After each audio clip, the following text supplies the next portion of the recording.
Have you ever wondered what really happened when angels fell from heaven?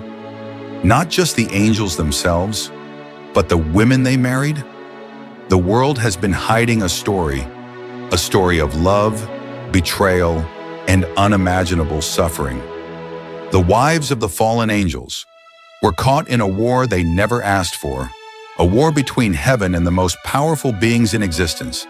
And then Uriel appeared, the angel of God, whose gaze could burn through the heavens, who came not with mercy, but with judgment. What did he do when he faced these women? Did he punish them? Or did he show them something no human had ever seen before? Stay with me, because by the end of this story, your understanding of heaven, of angels, and of justice itself will be turned upside down. If you love unraveling the hidden mysteries of the Bible, make sure to like, subscribe, and click the bell icon for more stories right here on Bible Mysteries. Chapter 1. The world between heaven and earth. Long before humanity understood the weight of sin, long before the flood scarred the earth, there existed a time when heaven and earth brushed too close, and angels, glorious and terrible, looked upon human women with desire. These angels, the Watchers, were mighty, their wings spanning clouds, their voices echoing like thunder across valleys. They had been sent to guide, to watch, to protect, yet they fell. And when they fell, they brought with them beauty, terror, and a corruption that no mortal could escape. The wives of the fallen angels were ordinary women at first, daughters of men, living simple lives of laughter and toil. Yet the world they knew would vanish the moment the Watchers descended. It began with whispers in the night, promises of power and love, a touch that felt like the sun itself had pressed into their skin. No one could resist. The children that came from these unions were not mere mortals. They were Nephilim, giants that towered over mountains, whose footsteps cracked the earth, whose voices summoned fear and awe. They were the embodiment of divine rebellion, and with them came destruction.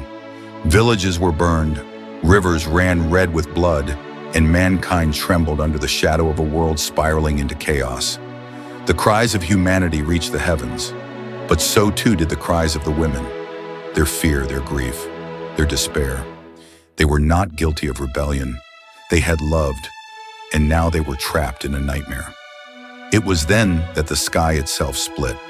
A pillar of searing light tore through the heavens, so bright it turned night into day.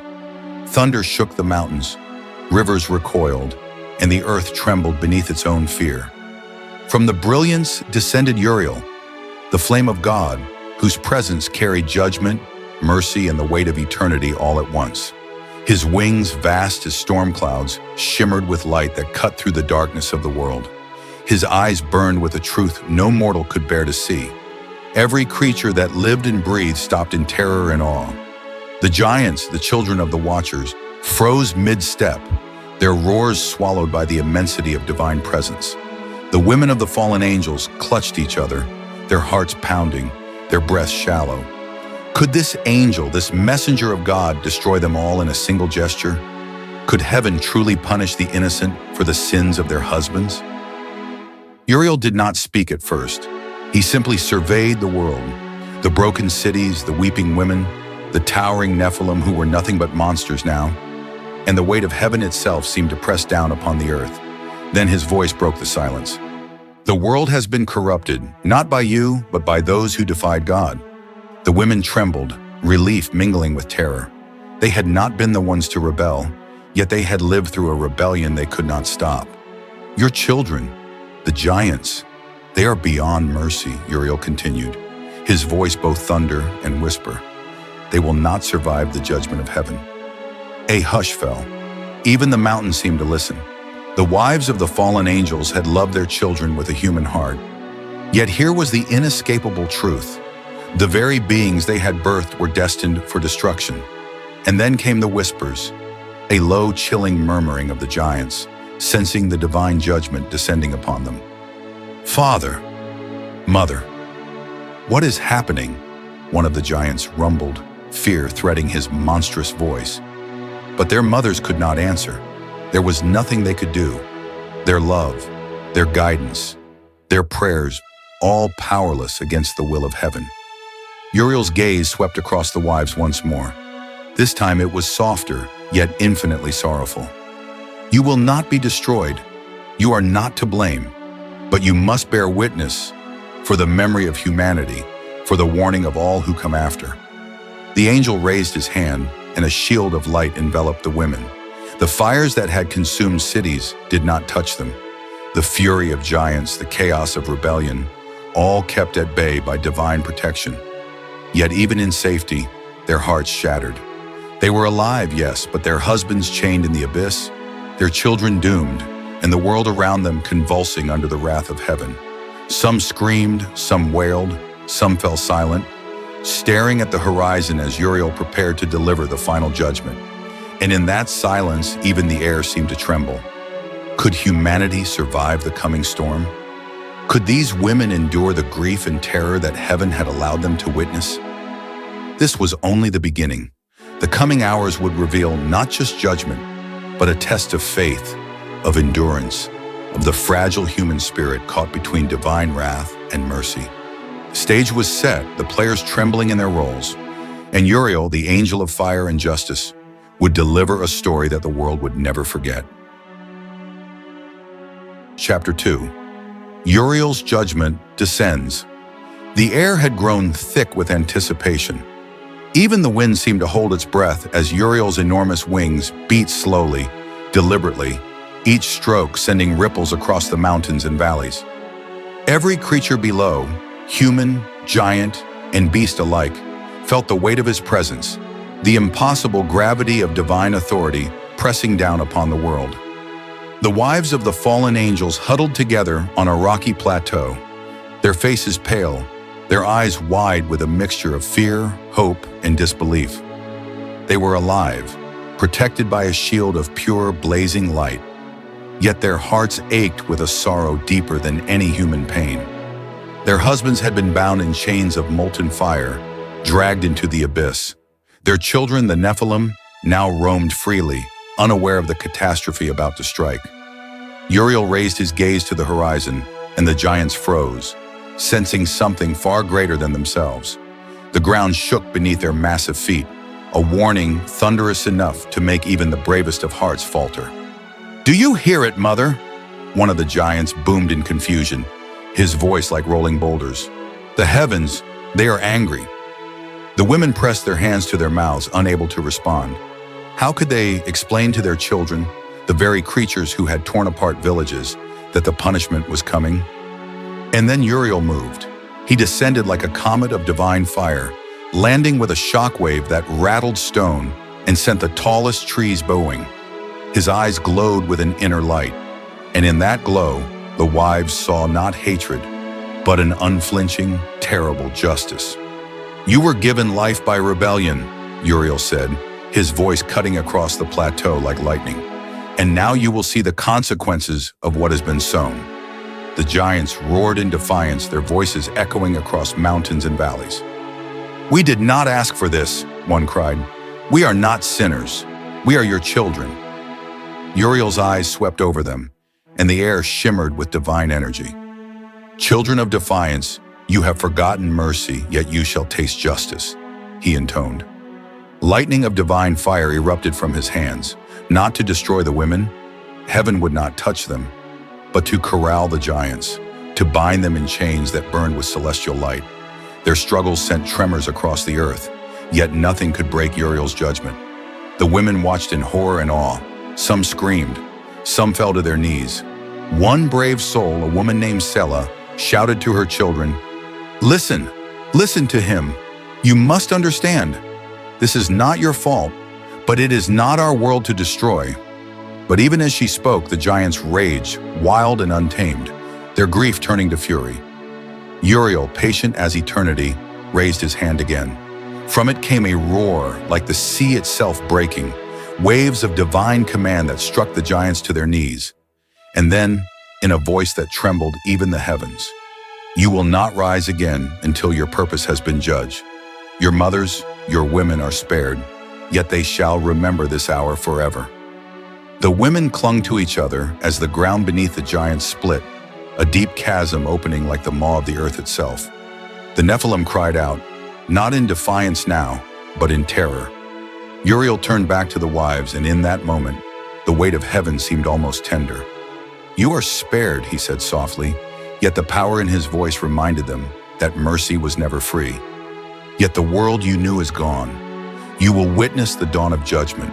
You will carry the memory of these sins, and in that you will find purpose." The women, trembling, bowed their heads. Tears streamed freely down their faces. Tears for their lost husbands, for their monstrous children, for the destruction that had touched every corner of the world. And yet, within that grief, a spark of hope flickered. Heaven had not forsaken them. They were still alive, still human, still witnesses to the divine. As the first rays of sunlight broke through the dark clouds, the wives of the fallen angels looked across the ruined land. Fires burned in the distance, but the shield of Uriel's mercy held them safe. The stage was set for the flood. The world would be cleansed. Humanity, fragile and terrified, would endure. And the women, scarred yet alive, would carry the story of angels, rebellion, and divine judgment, a story that would echo through eternity. But even in their survival, the truth was undeniable.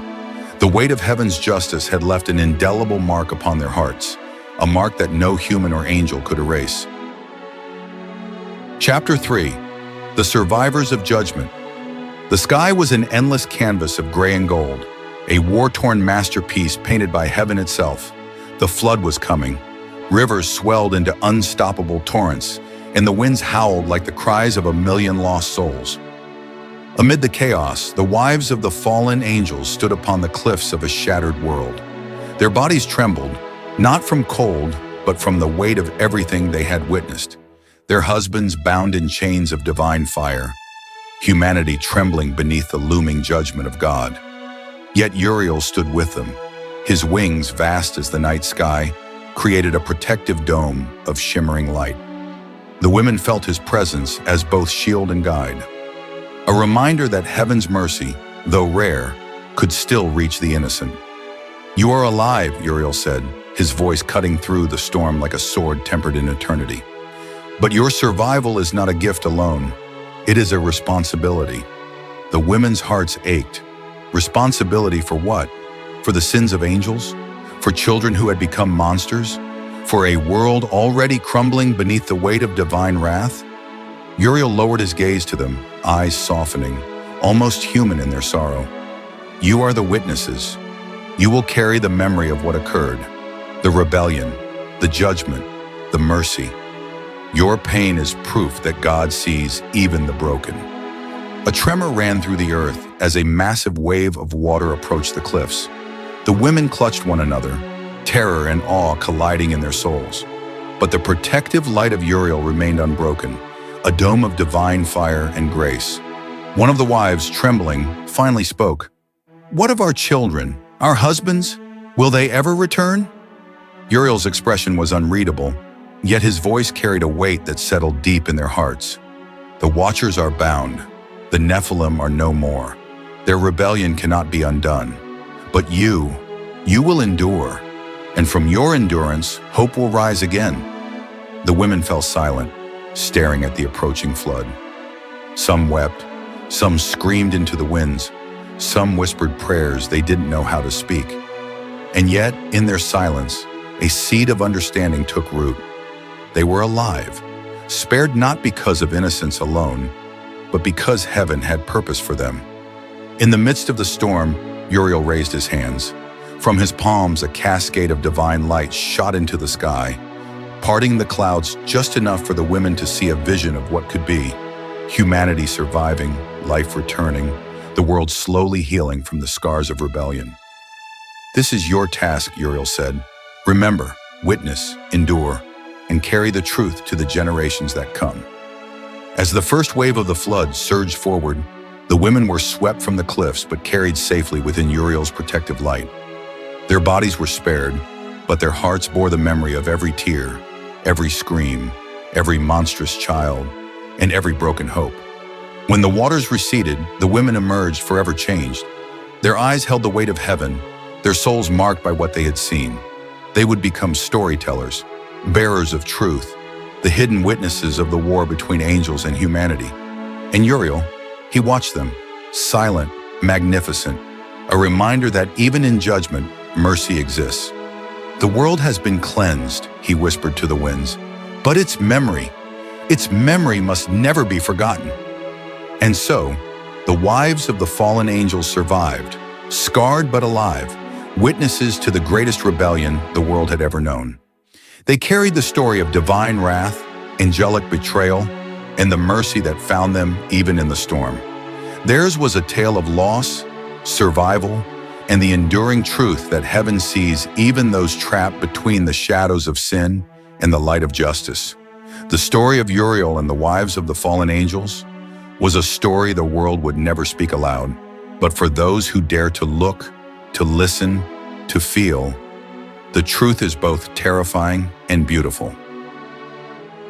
As the dust settled and the waters receded, the earth was silent, a silence heavy with sorrow, grief, and the echoes of a world forever changed. The wives of the fallen angels had survived, yet survival was not freedom. Their hearts were scarred by grief, their minds burdened with memories no human should carry. They had witnessed the heights of divine power, the depth of rebellion, and the cost of love entangled with forces beyond comprehension. The story of Uriel and the wives of the fallen angels is not just a tale of punishment or survival. It is a reflection on the complexity of justice, mercy, and human suffering in a world intertwined with the divine. Uriel did not destroy them. He did not punish the innocent, but he reminded them, and us, that even in the midst of judgment, there is purpose. Even when the consequences of sin sweep across generations, mercy still exists. Think about it. These women were caught between the impossible choices of powerful beings and the decree of heaven. They loved, they suffered, and yet they endured. They became the witnesses of a truth too heavy for ordinary hearts, that the rebellion of angels can shape the destiny of humanity, and yet even in the shadow of destruction, life persists. Their survival is a lesson for us all. It is a reminder that pain and grief do not define the human spirit. Endurance, memory, and witness do. They lived to tell the story, and through their survival, we see the fragile balance between justice and mercy, power and vulnerability, sin and redemption. Uriel's presence, both terrifying and compassionate, teaches that divine judgment is not cruelty. It is truth made visible. The world must be reckoned with. Sins must be accounted for. Yet those who are innocent are not forsaken. The wives of the fallen angels were spared, not because they were strong, but because they were human, capable of love, capable of grief, and capable of remembering. And perhaps that is the most haunting, beautiful lesson of all. The human heart, even when caught in the crossfire of angels and giants, is resilient. It can survive devastation, witness horror, and yet carry forward the memory of what was lost, because remembrance itself is a form of redemption. So when we look at the stories of angels, Nephilim, and the forces beyond our understanding, let us remember the wives of the fallen angels. Their lives are a testament to endurance, a mirror reflecting the depths of grief and the heights of mercy. And in their survival, we find hope that even in the darkest moments, when the weight of heaven seems unbearable, there is a spark of light, a measure of mercy, and a chance for life to continue. And so, the story of Uriel and the wives of the fallen angels comes to an end. Yet its echoes remain. A world once broken by rebellion, a world scarred by giants and divine wrath. Yet in the midst of all destruction, mercy endured. The women survived, carrying within them the memory of heaven's judgment, the grief of their children, and the eternal truth that even amidst chaos, life persists. Think about it. What would you do if confronted by the divine? If heaven itself revealed truths too vast, too powerful, too terrifying to comprehend? Could you endure? Could you witness, remember, and continue? These wives of angels caught between worlds show us that survival is not just about living. It is about carrying the story forward, about remembering what was lost and learning from it. Their lives remind us that mercy exists even in judgment, and hope can be found even when the world seems undone. If there is one thing to take from this story, it is this: the weight of heaven is heavy, the cost of sin is great, but even in the shadow of divine wrath, humanity and the human heart is resilient. It endures, it witnesses, it remembers. So I ask you, as you leave this story behind today, will you remember the lessons hidden in the heavens? Will you carry forward the truths the world fears to speak?